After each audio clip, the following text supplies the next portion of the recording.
ఉన్నాడు. ఎవరున్నారు ఇక్కడ?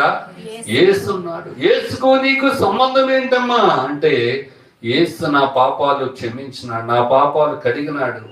నేను విస్తారమైన పాపాలు చేసినాను, నా పాపాలు క్షమించి నన్ను మనిషిగా చేసినాడు, నాకు జీవితాన్ని ఇచ్చినాడు.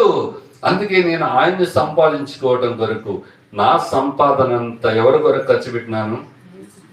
యేసు కొరకు ఖర్చు పెట్టినానని చెప్తుంది. ఇదే ఏంటది అర్థము? సత్క్రియలు అనే ధనాన్ని ఏం చేయాలి?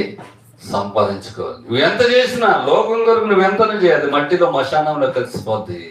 అర్థం ఉందా? నువ్వు లోకం కొరకు ఎంతనే చెయ్యి, నీ కొరకు నువ్వు ఎంతనే చేసుకో. నీ చేతికి ఉంగరాన్ని కూడా ఉంచరు, తెలుసా నీకు? అది అవసరమైతే కటింగ్ ప్లేయర్ తోటి ఏం చేస్తారు? కత్తిరించేస్తారు. నీకు తెలియదేమో, బతికుండగా తెలుసుకో.